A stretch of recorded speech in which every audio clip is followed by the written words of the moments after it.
નેતા એવા હતા કે નરેન્દ્ર મોદી પણ તેમને પોતાના ગુરુ માનતા હતા. કહેવાય છે કે ગુજરાતના ખેડૂતોનું ભવિષ્ય જો કોઈ બદલ્યું હોય તો એ સૌદાસભાઈના છોકરાએ બદલ્યું છે. સંઘના સ્વયંસેવક, ત્યારબાદ કોર્પોરેટર, બબ્બે વખત મંત્રી અને ત્યારબાદ મુખ્યમંત્રી સુધીની સફર એ મિસ્ટર દેસાઈએ પૂરી કરી છે. આજે તારીખ છે 24 જુલાઈ 2024. આજથી 96 વર્ષ પહેલા એટલે કે 24 જુલાઈ 1928 ના રોજ રાજકોટના એક નાનકડા ગરીબ ખેડૂત પરિવારના સૌદાસભાઈ દેસાઈને ત્યાં એક પુત્રનો જન્મ થાય છે. હવે કોને ખબર હતી કે આ પુત્ર મોટો થઈને ગુજરાત રાજ્યનો મુખ્યમંત્રી બની જશે? હવે હું તમને કહીશ દઉં કે હું કોની વાત કરી રહ્યો છું. વાત કરી રહ્યો છું ગુજરાતના 10મા પનોતા મુખ્યમંત્રી અને ભારતીય જનતા પાર્ટીના ગુજરાતમાં બીજ રોપનાર કેશુબાપા પટેલ. ઘણા બધા તત્વચિંતકો આજની તારીખે પણ એવું માને છે કે વ્યક્તિગત રીતે કેશુબાપા ખૂબ જ સંવેદનશીલ અને લાગણીવાળા માણસ હતા, કારણ કે તેમને ગુજરાતની પ્રજા અને ખાસ કરીને ખેડૂતો માટે ખૂબ જ લાગણી હતી.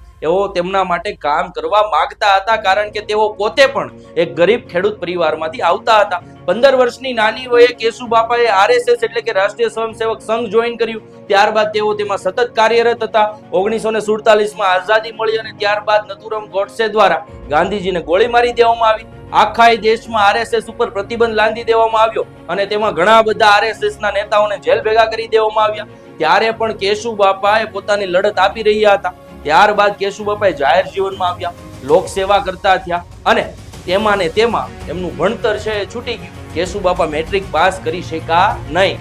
આખરે જાહેર જીવનનો આ માણસ લોકોની સેવા કરતો કરતો જનસંઘના માધ્યમથી પ્રથમ વખત રાજકોટની અંદર કોર્પોરેટરની ચૂંટણી લડ્યા અને જીત્યા. વિરોધ પક્ષના નેતા પણ બન્યા, પ્રથમ વખત કોર્પોરેટર પણ બન્યા અને ત્યારથી જ કેશુભાઈ સૌદાસ દેસાઈની રાજકીય સફરની શરૂઆત થઈ. જનસંઘની અંદર કોર્પોરેટર બનેલા અને વિરોધ પક્ષના નેતા બનેલા કેશુભાઈ દેસાઈનું નામ આગળ વધતું જતું હતું. જનસંઘની અંદર કેશુભાઈ મોટા દરજાના નેતા બનતા જતા હતા.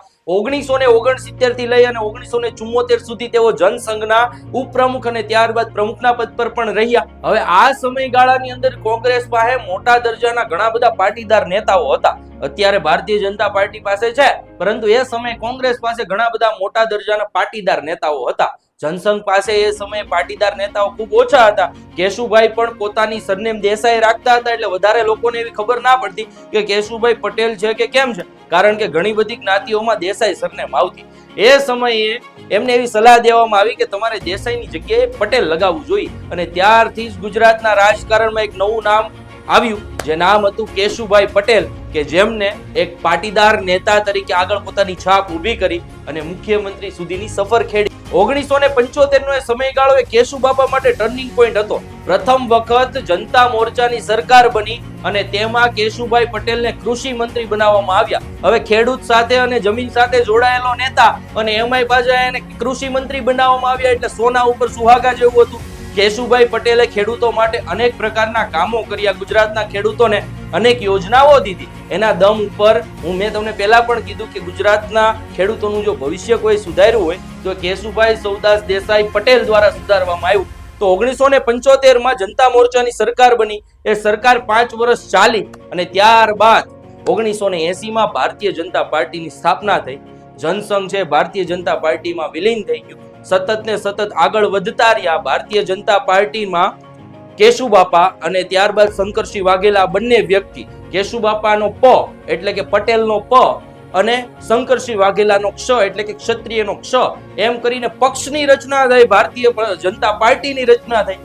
કેશુભાઈ એક સામાન્ય ખેડૂત પરિવારમાંથી, જે રાજકીય રીતે દેસાઈ વસોના ખેડા જિલ્લાના, પરંતુ પોલિટિકલી પટેલ અટક ધારણ કરીને અને સાચા પટેલ, ખેડૂત પટેલ, એ કેશુભાઈએ ગુજરાતના જાહેર જીવનમાં બહુ મોટો ચમત્કાર જે કહી શકાય. આજના ભારતીય જનતા પાર્ટીના ઘડવૈયામાં સિંહ ફારો જેમનો કહી શકાય એવા કેશુભાઈ પ એટલે પટેલ, હું કેશુભાઈનો સાથીદાર, ક્ષ એટલે ક્ષત્રિય. અમે ભારતીય જનતા પાર્ટીને પક્ષ એટલે આવો પક્ષ પટેલ ક્ષત્રિયોનો, પણ ન એમના પૂરતો મર્યાદિત રહે, પરંતુ બધા જ માટે, કે સમાજના સામાન્ય માણસો માટે આ પાર્ટી કામ કરે, એના માટે રાત દિવસ એક કરેલો, દુઃખ સહન કર્યા, જેલમાં ગયા હશે. આ પક્ષ સતત ને સતત આગળ વધતો રહ્યો અને 1995માં પ્રથમ વખત 121 ધારાસભ્યોની ભારી બહુમતીથી ભારતીય જનતા પાર્ટીની સરકાર બની અને મુખ્યમંત્રી બન્યા કેશુભાઈ સૌદાસ પટેલ. હવે વિધિની વક્રતા માનો કે કેશુબાપાના ભાગ્ય માનો, કેશુબાપા વધારે સમય મુખ્યમંત્રી ના રહી શક્યા. 28 માર્ચ 1995 ના રોજ કેશુબાપાએ શપથ લીધી અને 21 ઓક્ટોબર 1995 ના રોજ કેશુબાપાને રાજીનામું આપવું પડ્યું. કારણ હતું પાર્ટીના અંગત મતભેદ. શંકરસિંહ વાઘેલા અને કેશુબાપા વચ્ચે એવું મનાય છે કે સમય ફાટા પડી ગયા હતા અને શંકરસિંહ વાઘેલાએ પાર્ટી છોડી પોતાની અલગ પાર્ટી બનાવી હતી, જેને કોંગ્રેસે સપોર્ટ આપ્યો અને શંકરસિંહ વાઘેલા સત્તામાં આવ્યા અને થોડો સમય મુખ્યમંત્રી બન્યા. 1998 ના માર્ચ મહિના સુધી શંકરસિંહ બાપુની સરકાર બહુ સરસ રીતે ચાલી, પરંતુ પાછું 21 ઓક્ટોબર 1998 ની રોજ ચૂંટણી થઈ અને તેમાં ફરીથી ભારતીય જનતા પાર્ટી 117 ધારાસભ્યોની લીડથી પોતાની સરકાર બનાવવામાં સફળ રહી. ફરીથી મુખ્યમંત્રી બન્યા કેશુભાઈ સૌદાસ પટેલ. પણ આ વખતે વિધિની વક્રતા કે કેવી હતી, કેશુબાપા ફરીથી મુખ્યમંત્રી તરીકે પોતાનો સમયગાળો એટલો બધો વિતાવી ના શક્યા. 2001 સુધી મુખ્યમંત્રી રહ્યા. કચ્છમાં ભૂકંપ આવ્યો, ગુજરાતની પરિસ્થિતિ નબળી થઈ ગઈ, ઘણી બધી વિપત્તિઓ આવી.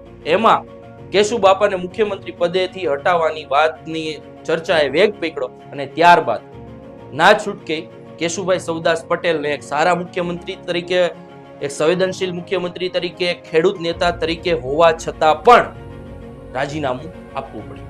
2001 કેશુભાઈ સૌદાસ પટેલે મુખ્યમંત્રી પદેથી રાજીનામું આપ્યું, 10મા મુખ્યમંત્રી પદેથી રાજીનામું આપ્યું અને ત્યારબાદ મુખ્યમંત્રી બન્યા હાલના વડાપ્રધાન નરેન્દ્રભાઈ દામોદરદાસ મોદી.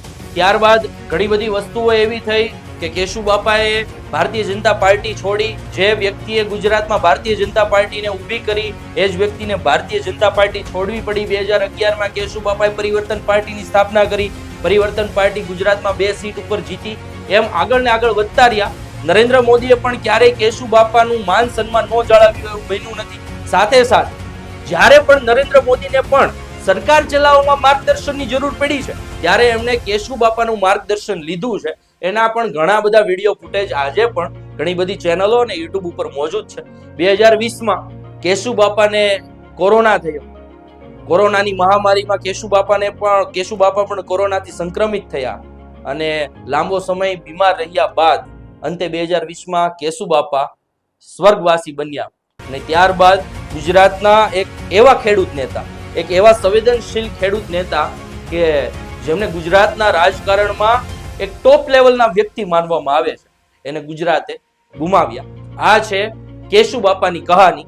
24 જુલાઈ 1928 ના રોજ કેશુબાપાનો જન્મ થયો હતો. આજે 24 જુલાઈ 2024 છે.